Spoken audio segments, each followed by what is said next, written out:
Assalamualaikum warahmatullahi wabarakatuh. Perkenalkan, nama saya Muhammad Arfilan dari kelas 11 3JA SMK Nasrullah. Di sini saya akan membuat karya tulis ilmiah. Nah, dari kata pengantar, puji syukur kami aturkan kehadiran Allah Subhanahu wa taala yang telah melimpahkan rahmat dan hidayahnya sehingga kami bisa menyelesaikan karya ilmiah tentang dampak penggunaan gawai pada anak usia di bawah umur. Tidak lupa juga kami mengucapkan terima kasih kepada semua pihak yang telah turut memberikan kontribusi dalam penyusunan karya ilmiah ini. Tentunya tidak akan bisa maksimal jika tidak mendapat dukungan dari berbagai pihak. Sebagai penyusun, kami menyadari bahwa masih terdapat kekurangan baik dari penyusunan maupun tata bahasa penyampaian dalam karya ilmiah ini. Oleh karena itu, kami dengan rendah hati menerima saran dan kritik dari pembaca agar kami dapat memperbaiki karya ilmiah ini. Kami berharap semoga karya ilmiah yang kami susun ini memberikan manfaat dan juga inspirasi untuk pembaca. Tiada kalimat yang pantas diucapkan kecuali rasa syukur kepada Tuhan Yang Maha Esa atas selesainya makalah yang berjudul Dampak Pemanasan Global Terhadap Ekosistem. Tidak lupa pula dukungan baik secara material dan non material yang diberikan kepada penulis dalam penyusun makalah ini. Oleh karena itu, izinkan penulis mengucapkan rasa terima kasih. Daftar isi. Kata pengantar daftar isi. Bab 1, latar belakang. 1, rumus masalah. 2, tujuan. Bab 2, kesimpulan. 1, saran. Latar belakang. Harapan hidup di banyak negara dewasa ini lebih dari 60 hingga 70 tahun.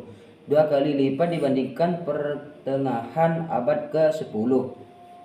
Life-saving, ketersediaan obat-obatan, vaksinasi, intervensi padan, perbaikan sintetik, kecukupan gizi, dan kemudahan mengakses pusat kesehatan, memberikan kontribusi langsung terhadap meningkatkan kualitas hidup.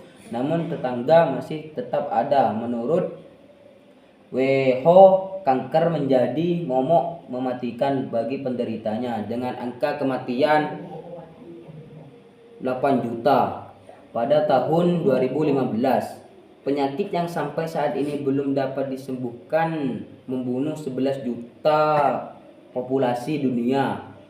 Malaria dilaporkan telah menginfeksi 214 juta, membunuh 480 manusia pada tahun 2015. Angka mortalitas dan morbiditas penyakit tersebut memiliki kemungkinan besar meningkat pada tahun-tahun berikutnya.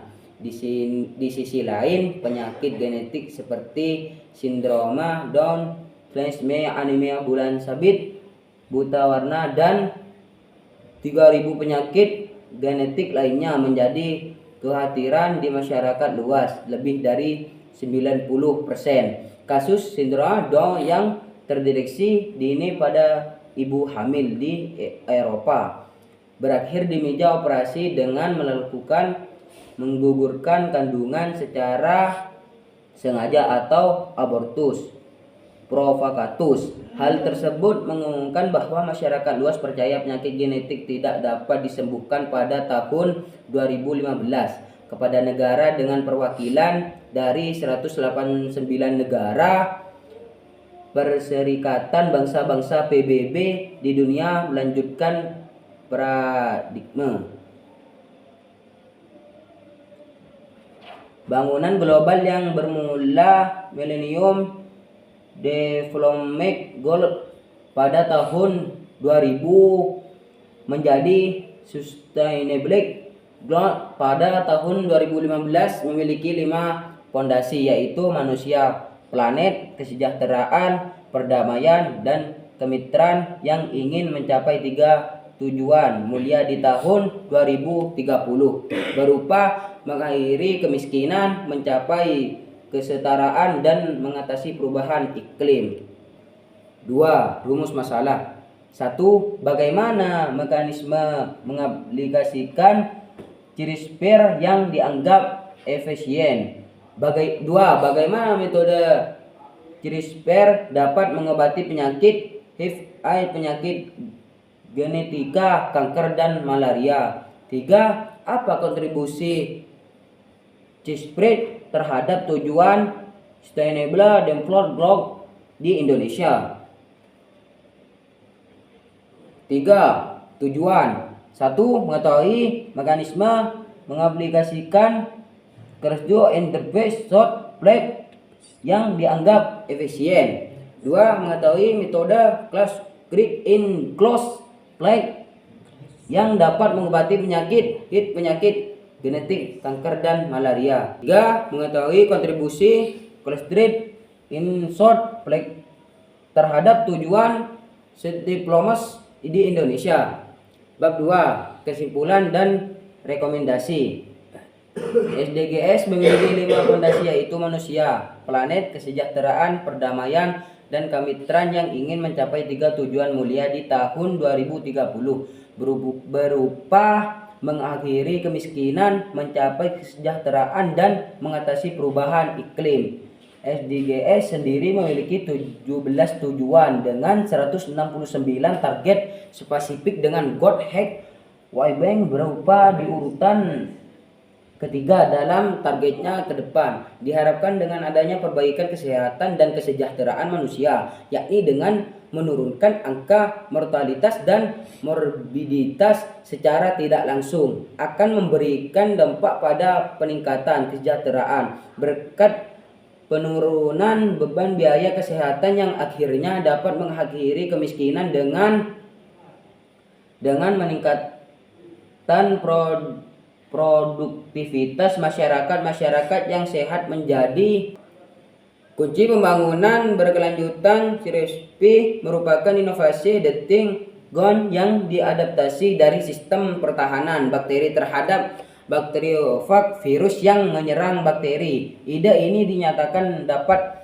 berkontribusi pada kesehatan dunia. Hal yang sering diungkapkan oleh peneliti dari Kreasa Genetika ini adalah pengaplikasiannya yang membutuhkan waktu yang cepat, biaya yang murah, dan tingkat presisi yang tinggi dibandingkan dengan rekayasa genetika pada beberapa tahun sebelumnya yang membutuhkan waktu hingga bertahun-tahun dan tentunya membutuhkan biaya yang sangat mahal. Dengan adanya regulasi dari Persatuan Bangsa-Bangsa dan pemerintah, dukungan dari peneliti dan masyarakat, serta kontribusi dana yang adekuat, bukan tidak meneliti dan masyarakat serta kontribusi dana yang adekuat bukan tidak mungkin dapat menjadi solusi terdepan dalam menghadapi permasalahan kesehatan yang semakin rumit ke depan. Berdasarkan analisis inovasi dalam upaya kesehatan, analisis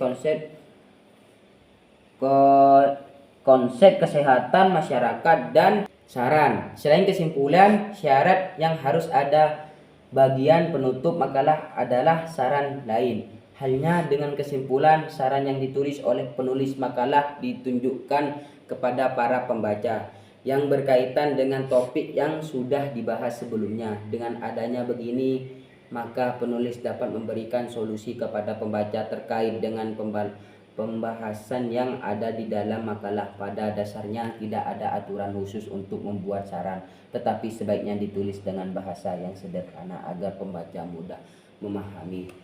Cukup sekian dari saya. Wassalamualaikum warahmatullahi wabarakatuh.